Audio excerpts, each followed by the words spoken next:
I found the easiest double up strategy ever and I wanted to share it with you all. Pretty much I won my past 11 games. So if you have a friend you want to play double up with and you want to rank up like relatively quickly and easily, this is going to be the video for you. So essentially it's going to revolve around one cost reroll.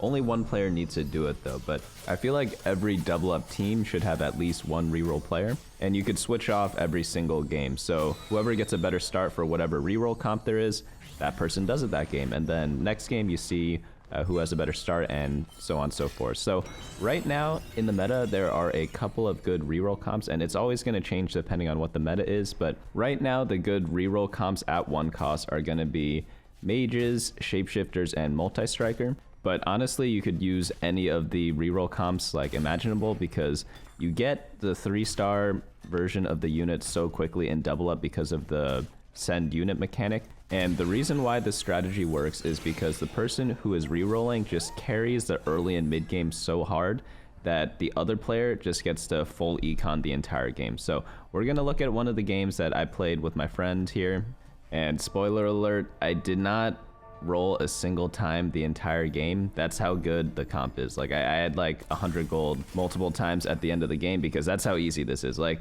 I know we are like two decently good players playing double up, and we're facing like, we could probably play like anything and win, right? And win like 20 in a row, 15 in a row, whatever. But like the thing is, we're pretty much AFK playing when we do this strategy because that's how much mental energy it takes. So pretty much anyone can do this. You really just have to pay attention during like the first like 5 minutes of the game, and then afterwards you could like pretty much AFK and just go from there. So here we get a Seraphine 2-star and we get a Soraka, and you might think, who's gonna do the reroll? Is it gonna be me or is it gonna be my friend? So right now I have a Negatron and a Glove, which are not the best mage items. However, my friend tells me he has a tier, so I'm just gonna send it to him right away. And he just has a great start for Seraphine. I don't think he had any at the time, but you want to use your senders as early as possible. So as soon as you get a 2-cost or 2-star 1-cost and whoever you're playing with has decent items for them, just send it right away because you get the sender back really quickly, as you'll see in this game. So I'm just gonna buy everything in my shop, nothing too much to worry about there. What do we want?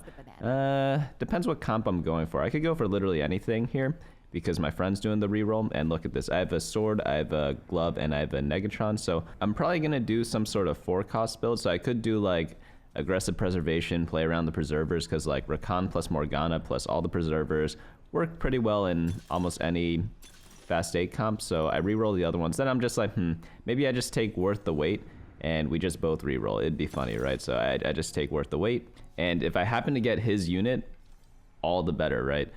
What do we end up getting? I end up getting a Lilia. Not the best, but I could do like the Fairy Rakan build with the Callista. It's not as good, but it is a comp that can be played with Lilia. Honestly, Lilia, not the best thing ever right now, but it's okay. I'm just gonna go ahead and make interest. It's okay as the non-reroll player to like lose a lot of the early game rounds. Like obviously you want to try to win as much as possible, but the other player, if they have the right items, they are going to just supercharge their fight, blow through everyone, and then transfer over onto your board. It's not going to happen yet because they don't have the 3-star version of their unit, but come stage 3, it probably will happen. So we got another Soraka, which is great because we want to hold on to both Soraka and Seraphine to send to your partner. And on the carousel, I'm just going to go for one of the Callista items. It's going to be either a bow or a rod. And that way I can build Guinzu's Rageblade because that's going to be her core item. If you're not familiar with what comps you should be playing or what items to put on each comp, head on over to bunnymuffins.lol/meta, where I update a meta snapshot every single Friday. And I've been doing it for 5 years. I am the longest standing player run snapshot. So here I get the Soraka too, and look at this, I get my sender back. So I could just auto send the Soraka right away. And just like that, because we send early, we're able to send again. And before stage 3, I already sent him 6 copies of units that he needs, and he needs 18 of them. So I already did 1/3 of the job right there. So he pretty much owes me dinner the next time we go out to eat. So normally when you play 1-cost reroll in like a regular game, like a non-double up game, you normally have to perform a pretty big roll down on stage 3-1, which he has to roll a little bit to hit, but you don't have to do it that much because, again, I sent him 6 copies of the unit. Oftentimes you don't even hit during your roll down on stage 3-1, so what ends up happening is you have to continually roll throughout stage 3 in order to hit your unit. But now, since you sent units over, you don't even have to. Like, I don't even have to buy the Soraka to send to him because he's gonna hit it before I get my next sender. But I'm just gonna throw some tank items onto my Lilia, probably the Stone Plate. That's a very popular item to build in the Kalista comp, so I'm just gonna slap that on. I'm gonna make a Spear of Shojin. Swords are kind of useless in that comp. You make Spear of Shojin to put it on Milio eventually, but we don't have a Rage Blade yet. We have 2 rods, which is great, right? Because if we get 2 bows, we get 2 Rage Blades, so that's really nice. The tier can be used for something like Redemption. The glove and the cloak, probably just gonna be random items on other units, nothing too crazy there. The comp really only needs 2 items, and I'm gonna add Vex to my team planner because the next unit that he's looking for is going to be the Vex 3-star. So I'm not going to pick up the Soraka. He already has it, so we're just pretty chilling right there. My team kind of sucks, but you'll see soon enough, like, he's just going to come over to my board and save me every single time. So here, I think I'm going to take Recombobulator because I have this 3-star Lilia. I do have Worth the Wait, so I'm going to get a new Lilia anyways, but it's probably just time to pivot the comp anyways. Recombobulate is also just kind of fun. We were kind of bored because we won all these games so easily. And also getting a 3-star 2 cost is probably going to be pretty good. So we get a cast in here, and our items are actually fantastic for this.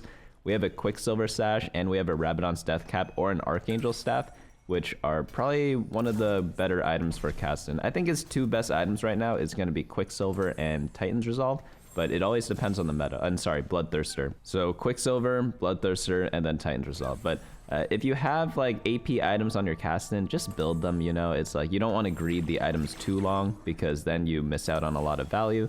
So we're just going to play them right now. I'm going to switch my team over to multi-strikers and just like swap the team planner every time you need to do this. It's going to be Ashe, Jax, Akali, Caston. Well, I don't need to add Caston because we already have him 3-star.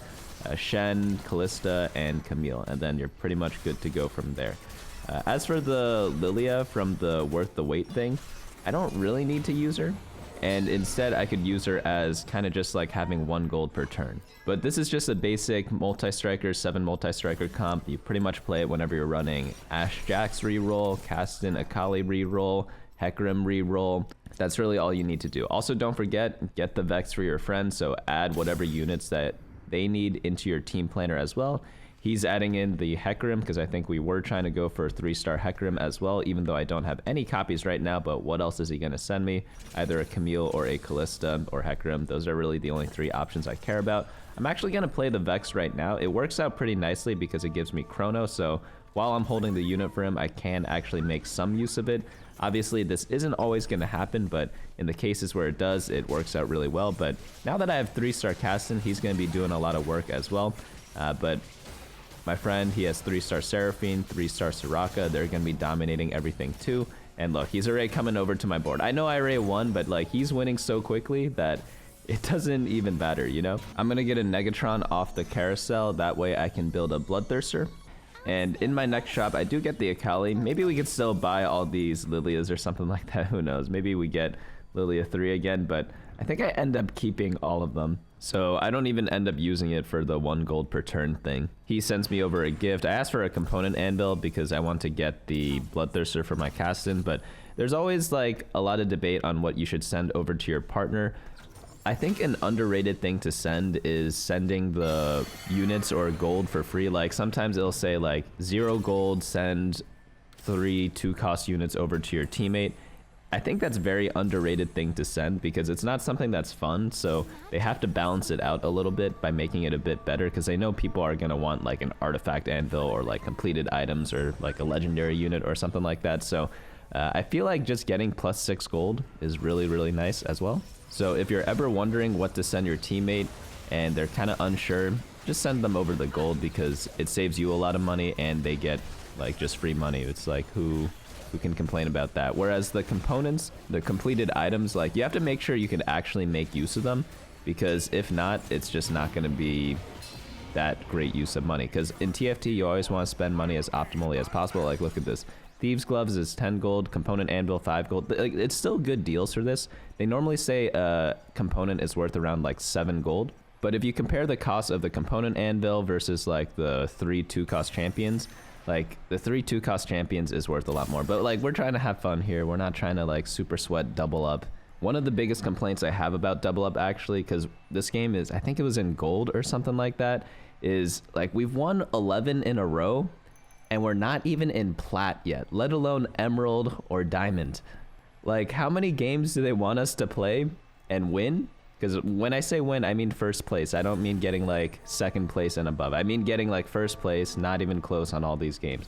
Like, how do we need to play like 30 games to get to emerald and double up? Like, let me know down in the comments, how many games do you need to win to get there? I think it's because we haven't played too much double up before, so maybe our MMR is really low, but like, come on, it doesn't make the game fun for the other people in our games. Like, just boost us up a little, you know? Like, we want to get to challenger and double up, but we end up not playing so much because we play these games and we do the strategy, and the games are too easy that we get bored even though we're winning. But we don't even gain that much LP for every win, so I don't know what's with the system there. Someone asked Mortdog or something like that, because I don't want to have to play like 200 games to get to like masters and double up if we win every single game. Like, that's ridiculous, right? Obviously I'm exaggerating there, but someone do the math. Like, it took us 11 games to get to like gold something. I don't know what rank we're actually at. So we have to still get to platinum, we have to get to emerald, we have to get to diamond, we have to get to master. That's 4 tiers already to get to master, and then we need 2 more to get to challenger. We need to get to 500 LP.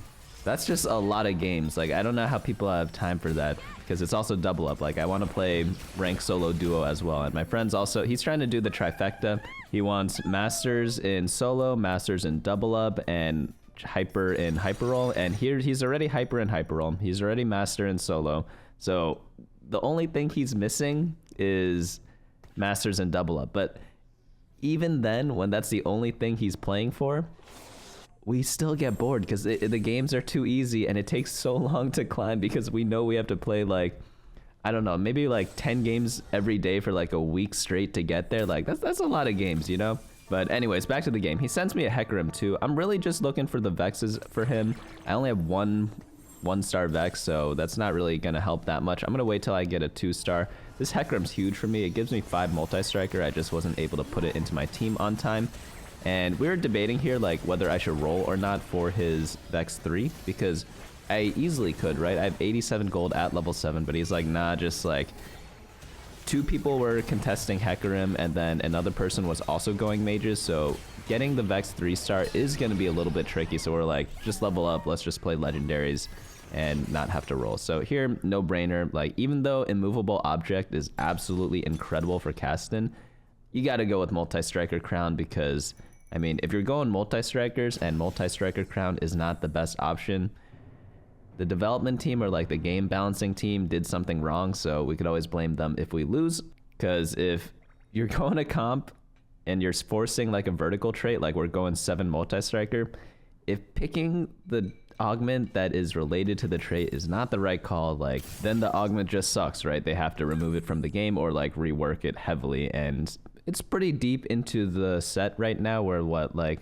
month and a half into the set. If they haven't balanced it by then, like, it's just never going to be balanced. But luckily it is, so we take the multi-striker crest. I'm not trying to like rag on anyone. I'm just like giving my thought process on why you should take multi-striker crest in this situation, because immovable object and honestly even anger issues is like really good for this team comp as well. Like, maybe they are better, but it can't be like that much better where I'm making like a huge mistake in taking this multi-striker crest, especially in a game that we pretty much already won, because all these fights, like, we haven't lost a round since we both hit some semblance of a board.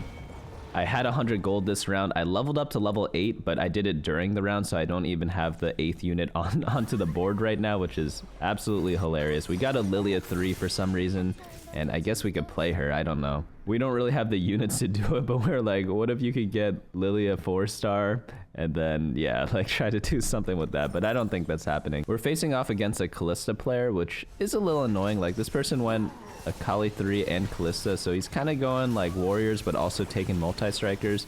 Not the best for us, so hopefully we win this round and knock him out later on so that we could open up the units. And yeah, this Caston's cooking really hard, but you can notice every single fight, even though I'm winning, like, my friend's coming and he already beat his guy like 5-10 seconds before I did. And the reasons for that happening is, A, one cost reroll is really strong up until around like stage 5, so he should be winning those rounds because that's when his comp is strong. And 2, he hit it really early. 3, he didn't have to spend much gold on it, so he's able to power level up. A lot of times, reroll comps don't really hit their true power until you get them 3-star and also level up to put in whatever traits they need. So in this case, he really wants to hit like 7 mage. So he's able to level up really quickly. In combination with having the 3-star 1 cost, it's just a recipe for really good stuff happening because he's able to get both the 7 mage and the 3-star Seraphine and the Soraka, so it's just like no contest there.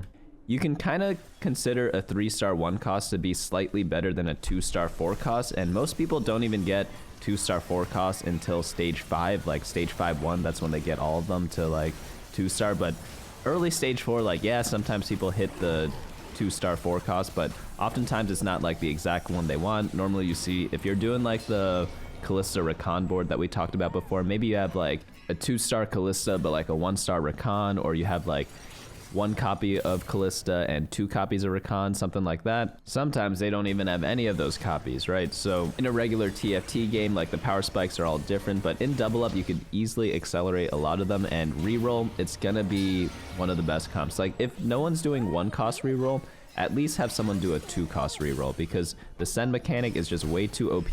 If you're not using it, other people will, and they'll have a big advantage over you. So you just have to have, again, one person doing reroll, the other person doing whatever they want. So I'm the whatever they want this time. Obviously this game is a little ridiculous because I mean we hit 100 gold again, and I got the recombobulator with worth of weight, which is obviously really good, right? But I'm telling you, every other game we play, I'm just going some random 4 cost build. Maybe it's like a Gwen Karma Fiora, maybe it's like the Callista comp that we were trying to go this game.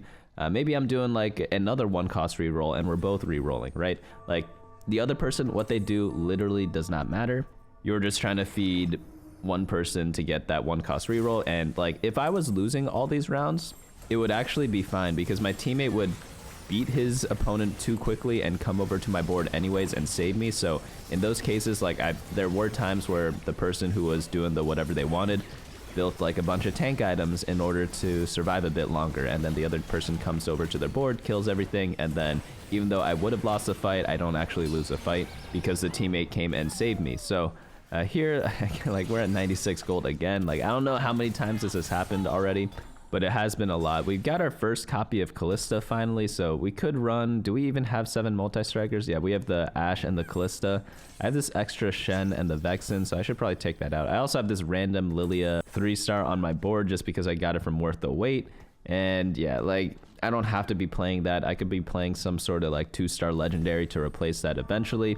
Maybe I take out Pyro. Maybe I don't need the Shen anymore. If you're using your brain and going super creative, maybe you could take out Shen, put in a Varus, and then have the Varus have like multi-striker emblem. Varus is more of a caster than an auto attacker, but you know what, like having a bunch of attack speed on him probably is still really good because he gets to cast really often, and he still does a decent amount of auto attack damage, right? It's a non-zero number. But we are almost level 10 now. Can we get to level 10 with the 100 gold? Because I don't want to be rolling this whole game just to have fun a little bit, you know?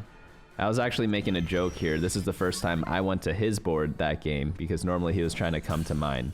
Our next opponent has a ton of items on his bench. He must have gotten the thing that was like bench a unit and it like unmakes all those items, so it gets really hectic once the round starts, but they weren't able to do the completion. It's a really risky charm to take because yeah, sometimes you just don't get to complete whatever you wanted to do on time, and sometimes you cook a little too hard, right? Anyone here played the game Overcooked, where you're just trying to like have so much going on and then like bad stuff happens? Same thing can happen in TFT. Like you can overcook yourself too and get a little confused and have items sitting on your bench in the late game. It's really just because there's too much going on. Oh, if you do have a double up partner, yeah, like I highly recommend playing Overcooked because it's just a solid game as well. It was actually pretty funny. There's this like really high ranking TFT player. He like messaged me once on Discord. He's like, who are you playing Overcooked with? Because you know how Discord shows what game you're in sometimes. I'm like, oh, it's like one of my IRL friends. He's like, oh, is it like someone you're trying to date? I'm like, no, it's a guy. And then he was like, why are you playing cooking games with other dudes? I was just like, I don't know. It's like, it's just fun. Like cooking games are just fun. By the way, I asked for a Ornn item because I have so many units that could possibly use it, but we get Zonias off the recraft because the first one, like, I just didn't want any tank items, but here we could just have something ridiculous. Zonias can be used in place of the Quicksilver because you really just want it as like some sort of defensive item. This Quicksilver, who could it go on? Like, I guess Callisto or something like that. Have her be uninterrupted. I guess Tom Kench. I don't know, man. It doesn't matter. Like, we got to level 10. We have 51 gold. The game's still going on. I don't think we actually made it so that we could get to 100 gold while also being level 10. You might need like even more econ than this. And hilarious. I'm still holding on to the Vexes because we never actually got a Vex 2 to send over to him, but that's just the power of one cost reroll. Like, sometimes you don't even need like the later components to really make it work, but here we're able to just finish the game. I'm actually losing this round, right? Caston's still alive, but my teammate comes over, finishes him off, and then we are able to get a quick win there. So again, like, just do the one cost reroll. It's so broken. The other person just do whatever they want. Use your senders early. Use them as early as possible because that's where the main power comes from. But that's going to be it for me today. Hopefully you all enjoyed this video. I'm not going to do too much double up, but every now and then, sure, why not?